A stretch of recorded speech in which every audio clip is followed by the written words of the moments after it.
Jadi, bagaimana kita menanggapi anugerah pertobatan? Pertama, jangan takut ketika Tuhan menegur kita. Amin. Jangan takut. Itu bukan untuk menghakimi kita, tetapi untuk merangkul kita. Teguran Tuhan bukan untuk menghancurkan, tetapi untuk menyelamatkan. Ya. Bagaimana kita menghadapinya? Kedua, jangan menunda pertobatan. Ya. Setiap panggilan untuk bertobat adalah kesempatan emas, ya, kesempatan yang berharga yang tidak boleh disia-siakan. Ya.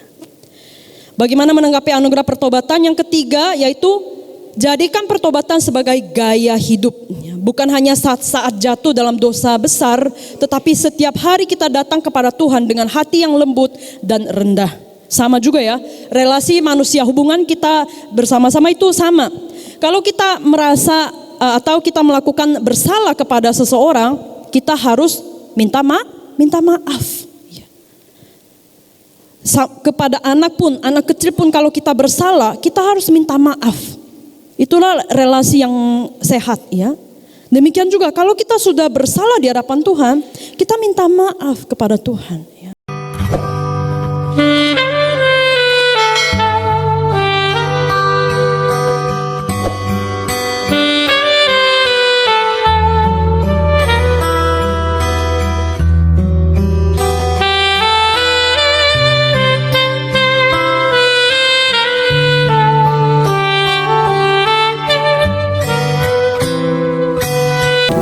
Sungguh kami mengucap syukur kepada Tuhan atas kebaikan-Mu pada pagi hari ini, di mana Engkau telah memberi cuaca yang indah bagi kami untuk beribadah kepada Engkau. Kami sudah memuji nama-Mu Tuhan. Sebentar lagi kami akan mendengar firman Tuhan. Biarlah Roh Kudus tetap bekerja di setiap hati kami, supaya kehidupan kami diperbaharui oleh kekuatan-Mu Tuhan, supaya kami tetap mengasihi Engkau Tuhan Yesus Kristus dengan segenap hati kami. Biarlah ibadah ini berkenan di hadapan Engkau Tuhan. Berkatilah GKRI Shalom ini Tuhan, supaya menjadi saluran berkat sampai kedatangan Tuhan Yesus Kristus. Inilah doa dan permohonan kami, di dalam nama Tuhan Yesus Kristus kami telah berdoa dan mengucap syukur. Haleluya. Amin. Silakan duduk.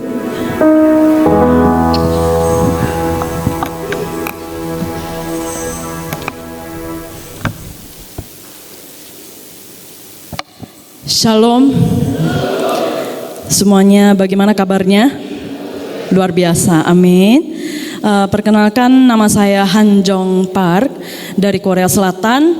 Namun saya lahirnya di Jakarta. Orang tua saya sudah merantau pada tahun 1989. Jadi saya lahir di sini.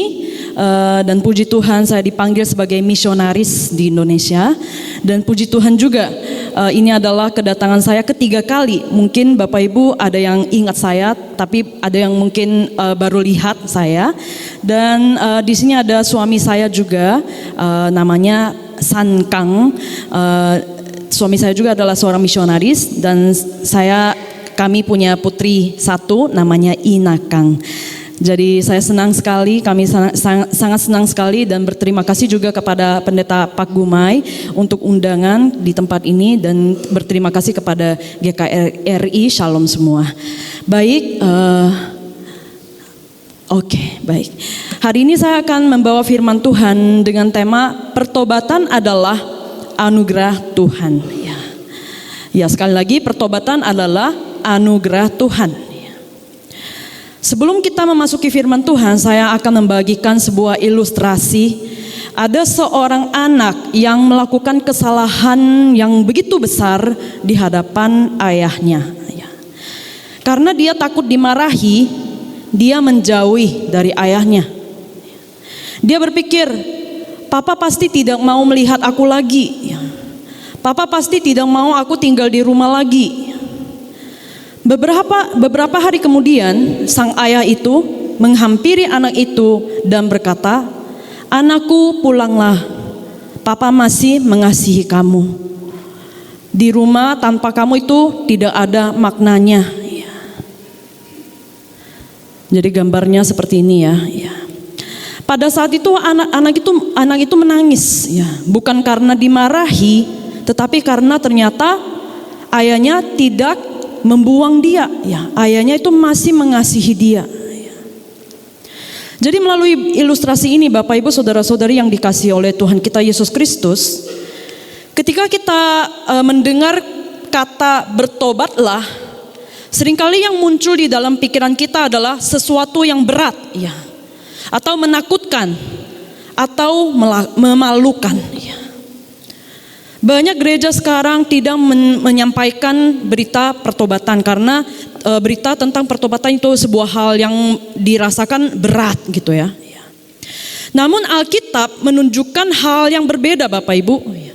Dalam Kisah Para Rasul pasal 2, kata bertobatlah justru muncul bukan sebagai ancaman tetapi sebagai kabar yang paling baik. Nanti kita akan lihat natsnya. Hari ini kita belajar bahwa pertobatan bukanlah beban, tetapi anugerah daripada Tuhan. Mari kita membuka firman Tuhan atau bisa baca di slide. Di dalam Kisah Para Rasul pasal 2 ayat 36 sampai 38. Mungkin kita bisa membaca dengan satu suara. Para ibu-ibu, wanita bisa baca ayat yang genap.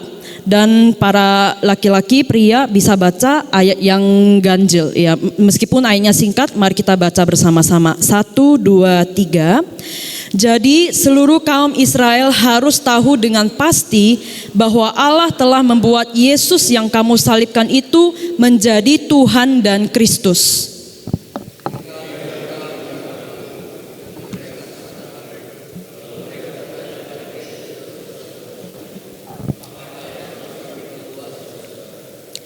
Jawab Petrus kepada mereka, bertobatlah dan hendaklah kamu masing-masing memberi dirimu dibaptis dalam nama Yesus Kristus untuk pengampunan dosamu. Maka kamu akan menerima karunia Roh Kudus. Amin. Amin. Ada kata bertobatlah. Bapak Ibu Saudara-saudari yang dikasihi oleh Tuhan kita Yesus Kristus, pasal 2 ini terjadi pada hari Pentakosta, hari raya Yahudi yang dirayakan 50 hari Paskah. Ya. Pada hari itu banyak orang-orang Yahudi berkumpul di Yerusalem untuk beribadah. Ya. Di tengah perayaan itu, Roh Kudus turun ke atas murid-murid Yesus Kristus yang sudah menjumpai Yesus yang sudah bangkit dari antara orang mati. Ya. Situasi rohani orang Yahudi saat itu, mereka taat beribadah, ya. Mereka sangat taat beribadah. Namun masalahnya adalah mereka itu tidak kenal siapa itu Yesus sesungguhnya. Itulah sebabnya mereka sudah membunuh Yesus Kristus, menggantungkan Yesus Kristus di atas kayu salib. Mengapa? Karena orang-orang Yahudi tidak percaya Yesus Kristus adalah anak Allah, Mesias, juru selamat dunia ini. Itulah sebabnya mereka menyalibkan Yesus Kristus. Jadi Bapak Ibu coba bayangkan seperti gambar ini ya, ada fotonya ya. Ya mungkin kalau fotonya zaman dahulu itu kan nggak ada. Jadi saya buat dari ChatGPT ya, biar kita bisa membayangkan bagaimana situasinya ya. Jadi mereka datang untuk beribadah. Ironisnya mereka sudah membunuh namanya anak Allah yang bernama Yesus Kristus. Mengapa mereka membunuh? Yaitu karena mereka tidak percaya Yesus adalah anak Allah, adalah Mesias. Ini adalah hal yang wajar Bapak Ibu Saudara-saudari. Karena murid-murid Yesus Kristus pun, meskipun mereka sudah mengikuti Yesus selama 3,5 tahun bersama dengan Yesus, ketika Yesus disalibkan, murid-murid Yesus melarikan diri karena takut dibunuh juga. Hal yang wajar. Mereka menganggap Yesus sebagai guru. Tadinya pernah mereka menganggap Yesus sebagai Tuhan. Tetapi ketika Yesus digantung di atas kayu salib, mereka lari semua, kabur semua. Tidak ada satupun yang tinggal bersama dengan Yesus. Tetapi setelah mereka berjumpa dengan Yesus Kristus yang hidup kembali, dan setelah mereka sudah mendapat kuasa Roh Kudus pada hari Pentakosta itu, disitulah mereka menjadi saksi kebangkitan Yesus Kristus. Amin. Amin. Jadi Tuhan yang orang Yahudi sembah, ya, Tuhan itulah yang telah mereka bunuh dengan tangan mereka. Jadi mereka sangat takut menghadapi Tuhan itu sendiri, tetapi Tuhan itulah yang mereka sudah bunuh di atas kayu salib.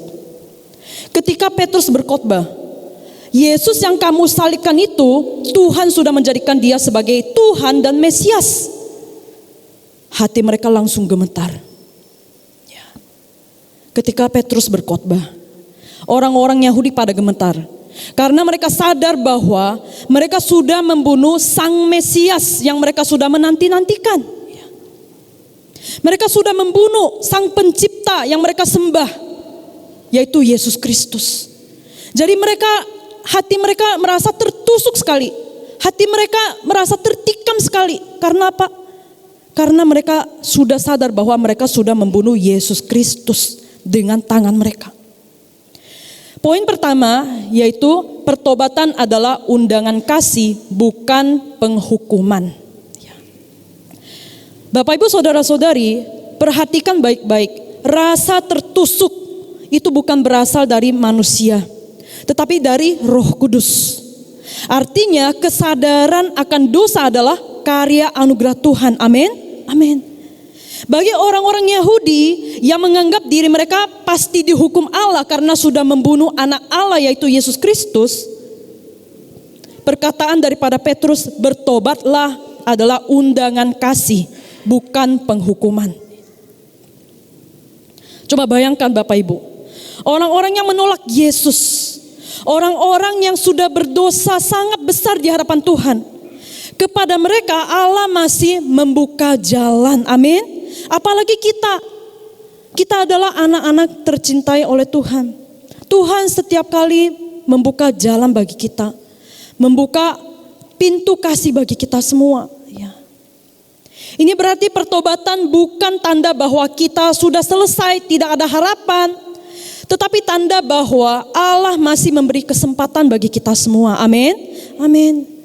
Kalau hari ini kita masih bisa sadar akan dosa kita, ini bukan karena kita hebat, tetapi karena Roh Kudus masih bekerja dalam hati kita, itu adalah anugerah daripada Tuhan.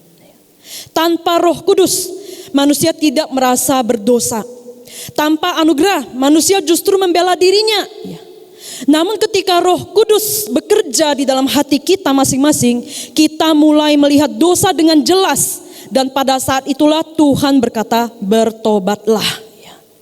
Ini berarti pertobatan bukanlah tanda bahwa Tuhan menjauhi kita, tetapi tanda bahwa Tuhan sedang mendekati kita. Ya, seperti tadi ilustrasinya, seorang ayah yang tidak peduli, ya, ayah yang sangat peduli anaknya. Ketika anaknya itu bersalah di hadapan ayahnya, ayah itu masih menjumpai anak itu.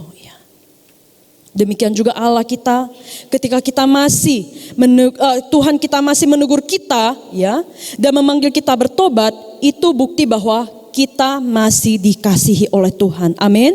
Amin. Poin yang kedua, pertobatan adalah pemulihan relasi, bukan sekadar penyesalan. Ya, sekali lagi, pertobatan adalah pemulihan relasi atau hubungan, bukan sekadar penyesalan. Ada gambarnya ya, seorang manusia, seorang orang itu dipeluk oleh Yesus Kristus. Ya. Banyak orang berpikir bahwa pertobatan hanyalah soal penyesalan. Aduh, aku kemarin berdosa, Tuhan tolong ampunilah, aku nyesal. Ya. Tuhan, kemana aku jatuh, aku nyesal. Ya. Banyak orang berpikir bahwa pertobatan hanyalah soal penyesalan. Namun Alkitab mengajarkan bahwa pertobatan berarti berbalik arah kepada Allah. Sekali lagi, pertobatan berarti berbalik arah kepada Allah. Ya. Orang-orang Yahudi dalam Kisah Para Rasul pasal 2 adalah orang-orang rajin beribadah. Ya. Mereka mengenal Taurat, merayakan hari raya, dan tampaknya itu sangat religius. Tetapi mereka tidak mengenal Yesus secara pribadi. Tidak ada relasinya dengan Yesus Kristus. Bahkan mereka sudah membunuh Yesus Kristus. Inilah masalah terbesar bagi setiap manusia. Bukan sekadar dosa moral, tetapi sudah terpisah daripada Tuhan. Kenapa? Sudah menjadikan diri sebagai Tuhan. Aku mau hidup seperti ini, ya udah, aku jalani hidup dengan kehendak diri sendiri. Gak usah tanya kepada Tuhan, males. Ya. Banyak orang-orang seperti itu. Bahkan di antara orang Kristen juga banyak seperti gitu. Ya. Udahlah, gak usah doa, males. Ya. Udahlah, aku pilih ini, pilih itu. Ya. Kalau mau marah-marah, ya. Kalau mau berontak-berontak. Ya.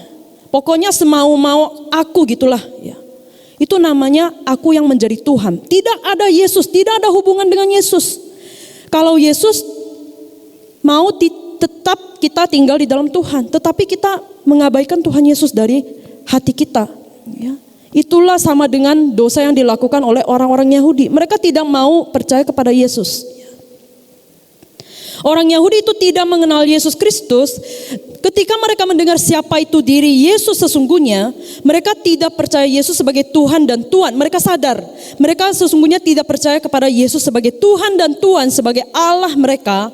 Tetapi setelah mereka disadari siapa itu Yesus Kristus, melalui kebangkitannya, mereka bertobat dan mereka menerima Yesus di dalam hati mereka. Amin. Amin. Jadi kita juga harus menyadari dosa kita. Selama ini kita tidak percaya kepada Yesus sungguh-sungguh. Menjadikan Yesus sebagai Tuhan dan Tuan, pemilik kehidupan kita. Ya. Tidak ada hubungan dengan Tuhan Yesus Kristus. Itulah dosa terbesar di hadapan Tuhan. Ya. Jadi kata bertobat bukan hanya berarti menyesal. Dalam Alkitab, pertobatan berarti berbalik arah kembali kepada Allah. Jadi saya mohon kepada Roh Kudus supaya Tuhan menjamah hati kita. Ya, jikalau di antara kita masih ada orang yang belum berbalik kepada Tuhan, mari kita ya mohon kepada Tuhan bersama-sama. Ketika Petrus berkata bertobatlah, itu berarti berbaliklah kepada Yesus yang selama ini kamu tolak. Dan melalui pertobatan itu mereka dipulihkan. Bahkan mereka diberi karunia Roh Kudus. Dosa mereka diampuni dan mereka menerima keselamatan yang begitu luar biasa. Inilah hasil dari pertobatan Bapak Ibu, saudara-saudari. Hasil dari pertobatan bukanlah penghakiman, ya, tetapi dosa diampuni. Dan karena sudah dikuduskan, Tuhan yang kudus dapat hidup tinggal bersama dengan kita, ya. Dan merasakan damai dan kasih yang begitu luar biasa. Amin. Jadi inilah hasil daripada pertobatan. Pertobatan bukanlah hal yang menakutkan kita, justru untuk mengampuni kita, menyucikan kita, menguduskan kita untuk tinggal bersama dengan kita. Amin. Amin. Jadi pertobatan bukan sekedar mengakui kesalahan, tetapi kembali kepada pribadi, yaitu Yesus Kristus. Artinya pertobatan bukan sekedar berkata, Tuhan aku salah. Tetapi berkata, Tuhan, selama ini aku tidak percaya kepadamu dan menjadikan diri sebagai Tuhan. Aku ingin kembali kepadamu dan menjadikan Engkau sebagai Tuhan dan Juru Selamat di dalam hatiku. Inilah pertobatan yang sejati. Pertobatan bukanlah memutus hubungan, tetapi memulihkan hubungan atau relasi. Setiap kali kita bertobat, kita sedang kembali ke pelukan Bapa kita surgawi. Amin. Amin. Poin yang ketiga, pertobatan adalah karunia bukan beban. Ya. Seperti tadi saya sudah bahas, banyak orang Kristen merasa, kenapa aku harus bertobat? Kenapa aku harus bertobat lagi? Aku lelah sekali. Ya. Tetapi mari kita melihat dari sudut pandang Allah, Bapak Ibu Saudara-saudari. Jika orang-orang yang menyalibkan Yesus saja masih diberi kesempatan bertobat, yaitu orang-orang Yahudi yang kita bahas tadi, itu berarti pintu anugerah Allah sangat luas bagi seluruh umat manusia di dunia ini. Fakta bahwa kita masih bisa bertobat menunjukkan bahwa Roh Kudus belum meninggalkan kita. Ya. Orang yang benar-benar jauh dari Tuhan tidak lagi merasa bersalah. Hatinya menjadi keras, ya. Tetapi orang yang masih bisa menangis di hadapan Tuhan adalah orang yang masih disentuh oleh kasih karunia. Amin. Karena itu kemampuan untuk bertobat bukan bukti kelemahan iman, melainkan bukti bahwa anugerah Allah masih bekerja di dalam hati kita. Ya. Pertobatan adalah hadiah rohani yang menjaga kita tetap hidup di dalam Tuhan. Jadi pertobatan adalah pintu untuk menerima pengampunan, ya, menerima pemulihan. Pertobatan bukan hukuman tetapi hadiah daripada Allah. Jadi kita sudah membahas tentang pertobatan ya. Pertobatan itu bukan sekedar menyesal, tetapi kita mengakui, ya, kita memutar balik kepada Tuhan. Lalu bagaimana kita bisa menanggapi anugerah pertobatan ini? Ya. Mari kita membaca Wahyu pasal 3 ayat 20 ya. Wahyu pasal 3 ayat 20, mungkin ayatnya sudah tidak asing lagi bagi kita semua. Mari kita baca dengan satu suara, 2, 3, iya. Dan mengetok, jikalau ada orang yang mendengar suaraku dan membukakan pintu, aku akan masuk mendapatkannya dan aku akan bersama-sama dengan dia dan ia bersama-sama dengan aku. Inilah perkataan Yesus Kristus yang mengasihi kita semua. Aku berdiri di muka pintu dan mengetok. Kalau pencuri bagaimana? Iblis itu langsung mencuri hati kita, merampas hati kita, ya, memikat hati kita. Tetapi Yesus Kristus Sang Raja, Ia adalah Tuhan yang penuh dengan rendah hati. Dengan sopan Dia mengetok pintu hati kita, bukan mendobrak pintu hati kita. Dia dengan sopan mengetok pintu hati kita sampai kita membuka pintunya kepada Tuhan kita Yesus Kristus. Jadi Tuhan bertanya kepada kita, apakah engkau ingin membuka pintu hati kita untuk aku? Kalau kamu buka, aku akan masuk.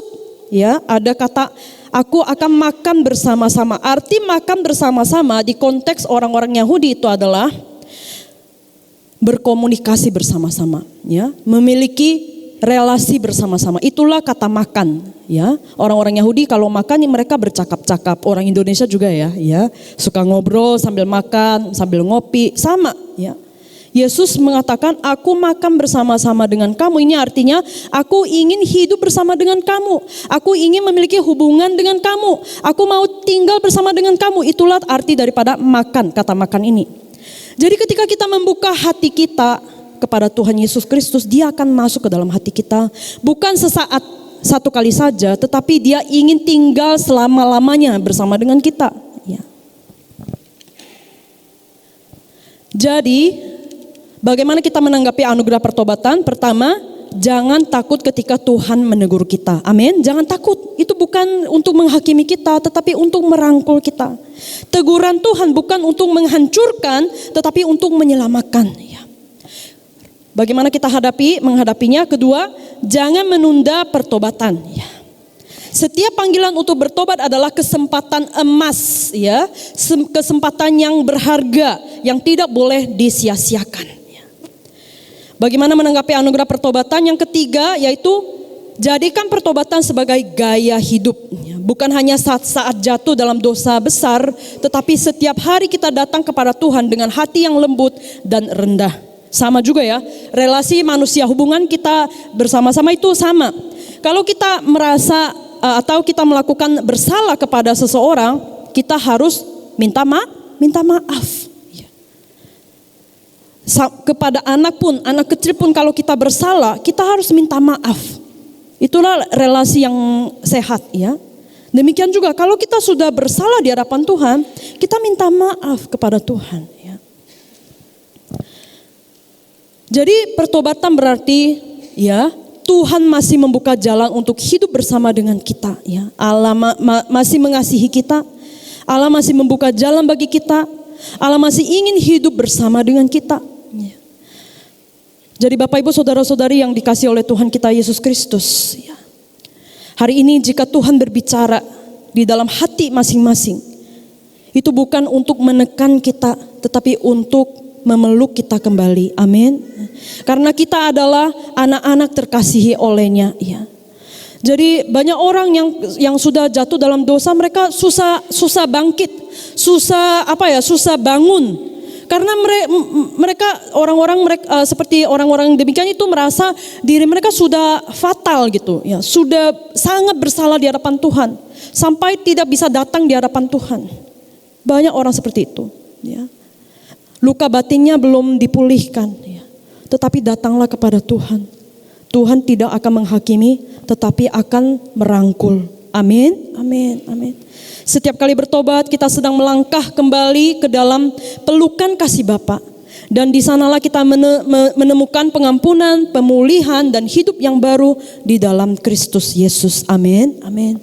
Demikianlah firman Tuhan. Biarlah firman Tuhan ya mengubah hati kita, pikiran kita, dan kita tetap datang kepada Tuhan Yesus Kristus. Mari kita bersatu dalam doa, mari kita berdoa. Terima kasih Tuhan atas firman Tuhan yang luar biasa yang sudah sampaikan kepada kami semua. Kami adalah manusia lemah. Kami adalah manusia terbatas. Tetapi Engkau adalah Tuhan yang maha kuasa. Tuhan yang luar biasa, Tuhan Maha Esa yang dapat menghapuskan segala dosa-dosa kami Tuhan.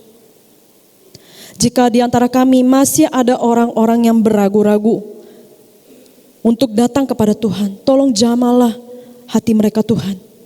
Supaya kami semua dapat menerima Engkau Tuhan Yesus Kristus di dalam hati kami untuk hidup bersama dengan Engkau Tuhan Yesus Kristus.